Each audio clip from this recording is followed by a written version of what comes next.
16 मार्च को कलेक्टर रविंद्र कुमार चौधरी ने जन सुनवाई में जिले के दूरस्थ अंचलों से आए हुए 136 आवेदकों की समस्याओं को पूरी संवेदना के साथ सुना तथा संबंधित अधिकारियों को उनके समय सीमा में गुणवत्तापूर्ण निराकरण के निर्देश दिए।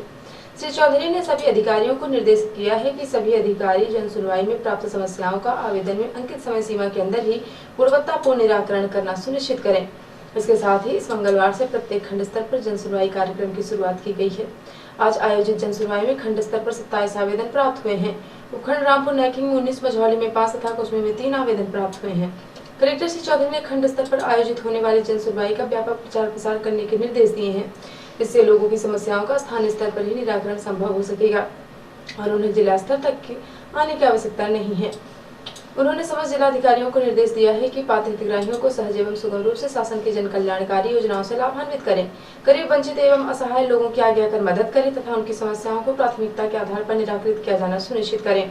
जन सुनवाई में मुख्य कार्यपालन अधिकारी जिला पंचायत आर के शुक्ल, उपखंड अधिकारी गोपीनाथ लावन मिश्रा सहित समस्त जिला स्तरीय अधिकारी उपस्थित रहे।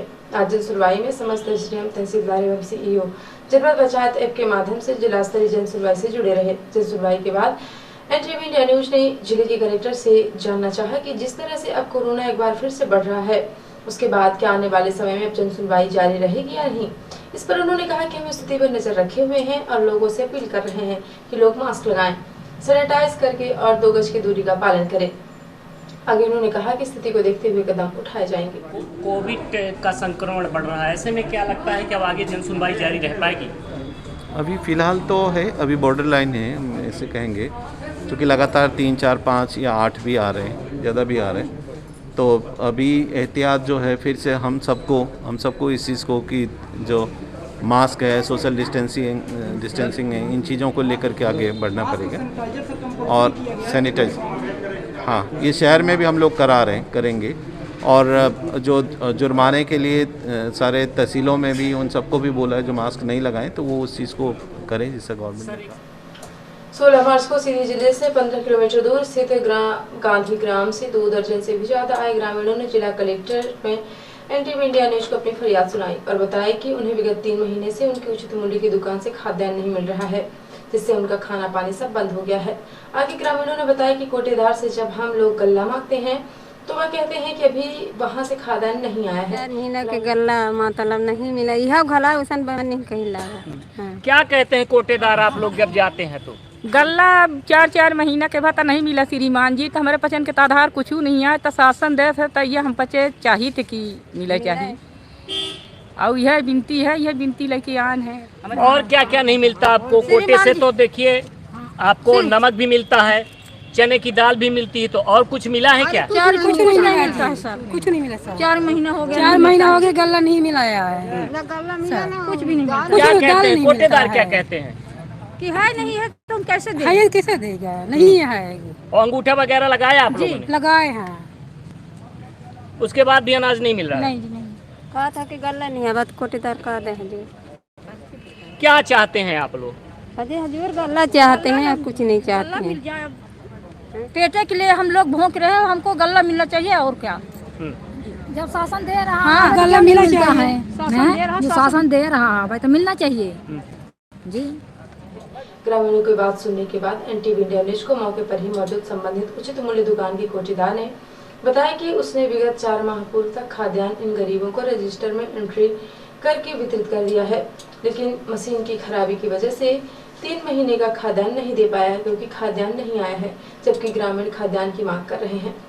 आगे कोटेदार ने टीवी इंडिया न्यूज को बताया कि उसने इस समस्या की जानकारी जिले के अपने वरिष्ठ अधिकारियों को दे दी है, लेकिन उनके द्वारा अभी तक कोई कदम नहीं उठाया गया और न ही ग्रामीणों को जानकारी दी जा रही है, जिसकी वजह से यह समस्या खड़ी है। आरोप इनका बिल्कुल सही है सर आरोप, क्योंकि 4 महीने से गल्ला आवंटन नहीं जारी हुआ है, यहाँ से तो वितरण भी नहीं किया गया है। लेकिन समस्या हमारे दुकान में ये है सर कि हमारे यहाँ टावर विहीन गांव था, बिक्री पंजी से करके और बिक्री पंजी खाद्य विभाग में जमा भी कर दिए हैं।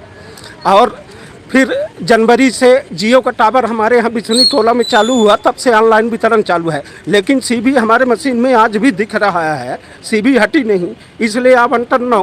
आपने इस समस्या को जिले के अधिकारियों से अवगत कराया था? जी सर जी, हम पंचायत से लेटर भी लिखवा के दे दिए थे अपने क्षेत्रीय अधिकारी को, और बिक्री पंजी जो हमारे पास रिकॉर्ड था वो भी दे दिए हैं, लेकिन आज तक सीबी नहीं हट रही है, ना आवंटन यहाँ से जारी हो रहा है। क्या मानते हैं किसमें लापरवाही इसकी है? अब शासन के उसमें है सर, सीबी हम लोग तो हटा नहीं सकते, क्योंकि मशीन से हटाना हमारे बस का नहीं है। कोटेदार के बताए अनुसार ग्रामीणों की समस्या सत्य है, लेकिन एक सच यह भी है कि जिला मुख्यालय से संबंधित कोटे में अनाज न पहुंचने की बात हो रही है। ऐसे में जब वरिष्ठ अधिकारियों को सूचित किया गया है तो फिर उसके बाद इस समस्या का निराकरण न किया जाना निश्चित तौर पर जिले के वरिष्ठ अधिकारियों की लापरवाही को प्रदर्शित करता है। जिला प्रशासन को चाहिए कि इस विवाद से जुड़े संबंधित वरिष्ठ अधिकारियों पर तत्काल कार्यवाही करते हुए ग्रामीणों को खाद्यान्न उपलब्ध कराएं, जिससे इस समस्या से ग्रामीणों को छुटकारा मिल सके। विगत दिवस जिले के मझौली में आयोजित एक शासकीय कार्यक्रम के दौरान नगर पंचायत मझौली के निवर्तमान अध्यक्ष रूबी सिंह और संबंधित क्षेत्र के विधायक कुंवर सिंह टेकाम के बीच हुई कहासुनी के मुद्दे ने राजनीतिक रंग ले लिया है और दोनों ही पक्ष एक दूसरे पर अब हमलावर हो गए हैं और आरोप प्रत्यारोप का दौर शुरू होता है। विगत दिनों नगर पंचायत अध्यक्ष रूबी सिंह के साथ विधायक द्वारा अपमान किए जाने का आरोप लगाकर कांग्रेस पार्टी द्वारा विधायक के पुतले का दहन किया गया था। वहीं 16 मार्च को राजनीति फिर गरमाई और जिला भाजपा कार्यालय में जिले के बीजेपी अध्यक्ष इंद्र शरण सिंह चौहान की उपस्थिति में पत्रकार वार्ता आयोजित की गई, जिसमें मझौली के बीजेपी मंडल अध्यक्ष मौजूद थे, जिन्होंने नगर पंचायत मझौली के पूर्व अध्यक्ष रूबी सिंह के आरोपों को खारिज करते हुए कहा कि अध्यक्ष रूबी सिंह द्वारा उल्टे विधायक का अपमान किया गया है। पत्रकार वार्ता के दौरान जिला बीजेपी अध्यक्ष द्वारा नगर पंचायत अध्यक्ष के ऊपर भ्रष्टाचार के कई गंभीर आरोप लगाए गए हैं और कागजों के द्वारा तथ्य भी प्रस्तुत करने के प्रयास किए गए हैं। सोची समझी साजिश के तहत उस पूरे वातावरण को जो शांतिपूर्ण तरीके से हो रहा था उसको अशांत करने का प्रयास था रूबी विदेश सिंह द्वारा। रूबी विदेश सिंह का ये कहना था कि हम मंच पर नहीं बैठे। हमारे आदरणीय विधायक ने बड़ा सम्मान बड़ा दिल दिखाते हुए, जबकि वह सरकारी कार्यक्रम था, वह अध्यक्ष भी नहीं थी, पूर्व अध्यक्ष हो चुकी थी, इसके बाद भी बड़ा मन दिखाते हुए उनको कहा ये मंच पर बैठ जाइए, और मंच पर नहीं बैठी। और जब कार्यक्रम का समापन हो गया, आभार ज्ञापित किया जा चुका, तो मंच पर जाकर के खड़ी हो गई और कहते हैं कि ऐसे विधायक चाहे भाड़ में हो रहा है। यह संचालनालय जो नगरीय प्रशासन है उसका यह पत्र है, और उस पत्र में आप साफ साफ देख रहे होंगे कि 2015 में उस नल जल की प्रशासकीय स्वीकृति मिल गई थी, तब वह अध्यक्ष भी नहीं थी। जिसका श्रेय लेना चाहती हैं, निर्वाचन ही नहीं हुआ था और उस नल जल की योजना की प्रशासकीय स्वीकृति कुंवर सिंह टेकाम के सिफारिश पर, प्रयास पर प्रशासकीय स्वीकृति हो चुकी थी, उसको वो श्रेय लेना चाहती है फर्जी तरीके से। अगर उनको वास्तव में श्रेय ही लेना है तो श्रेय लेना चाहिए उनको कि मैंने अपने जेठ जेठानी को आवास योजना में घर दिया। अगर उनकी उपलब्धि कोई है तो उनकी उपलब्धि यह है कि उन्होंने जेठ जेठानी को आवास दिया। अब वहाँ के लोगों के बताए अनुसार अगर उनकी कोई उपलब्धि है तो कमीशन खोरी की है, कि उन्हें लोगों को, दलालों को लगा करके और तमाम कमीशन इकट्ठा किए। पत्रकार वार्ता के दौरान सिटी हलचल ने जब जिले के बीजेपी अध्यक्ष से जानना चाहा कि यह एक शासकीय कार्यक्रम था, क्या शासन प्रशासन की तरफ से नगर पंचायत अध्यक्ष के खिलाफ कोई कार्यवाही या शिकायत की गई है या फिर दोनों ही पार्टियों द्वारा सिर्फ सियासत की जा रही है। ये शासकीय कार्यक्रम था जी। सियासत हो रही है, उधर से भी सियासत इधर से भी हो रही है। ये शासकीय कार्यक्रम था, अतिथियों को बुलाने का काम प्रशासन का था, कार्यक्रम भी प्रशासनिक था। फिर भाजपा और कांग्रेस में किस बात को लेकर तू हो रही, जबकि इस संबंध में प्रशासन के द्वारा अब तक कोई भी बयान नहीं जारी किया गया, कोई भी कार्रवाई नहीं की गई, सिर्फ सियासत देखने को मिल रही है दोनों तरफ से, बीजेपी से भी कांग्रेस से भी। क्या वजह है, प्रशासन क्यों नहीं बोल रहा है? अगर वहाँ गलत हुआ तो प्रशासन को FIR करानी चाहिए, कार्रवाई करनी चाहिए, प्रशासन को एक्शन लेना चाहिए। कार्यक्रम तो प्रशासन का था, कोई बीजेपी का कार्यक्रम नहीं था, कोई कांग्रेस का कार्यक्रम नहीं था। क्या कहना चाहेंगे आप एकदम सही कह रहे हैं, यह प्रशासनिक कार्यक्रम था और प्रशासनिक व्यवस्था होती है कि वह किसको मुख्य अतिथि बनाए, किसको विशिष्ट अतिथि और किसको अध्यक्ष। चूँकि यह प्रशासनिक कार्यक्रम था इसलिए हम लोगों ने शुरुआती दौर पर कोई कदम नहीं उठाया कि हम आगे आएँ। हमारी ये उम्मीद थी कि जो वहाँ प्रशासनिक कर्मचारी थे वह कार्रवाई करेंगे, लेकिन जब उनने कार्रवाई नहीं करी और हमारे नेता के खिलाफ उन्होंने सियासत शुरू की, तो यह मेरा फर्ज बनता था कि जो परिस्थिति है हम उसको सामने लाए और हम कार्रवाई की मांग करें, इसलिए हम आगे आए हैं। जिला बीजेपी अध्यक्ष ने जो कहा वह दोनों ही तरफ से हो रही राजनीति को स्पष्ट तौर पर जाहिर करता है।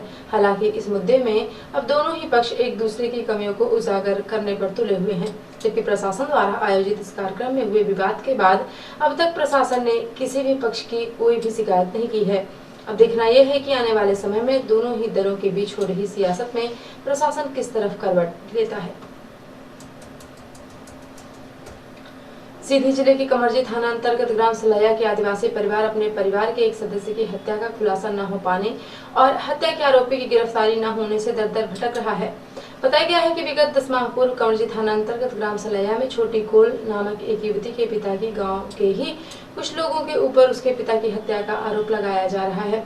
हालांकि मामला काफी पुराना है और पुलिस इस पर जांच पड़ताल भी कर चुकी है, लेकिन अब तक पुलिस पीड़ित परिवार को संतुष्ट नहीं कर पाई है, जिसकी वजह से पीड़ित परिवार आज भी एसपी और कलेक्टर के कार्यालयों के चक्कर लगाता घूम रहा है।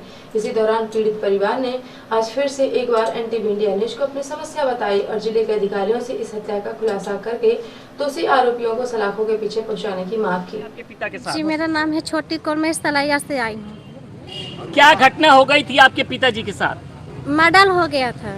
किसने किया था, कैसे हुआ था, कब हुआ था, बताइए आप हमको। मेरे 30 मई 5 महीना 2020 की घटना है।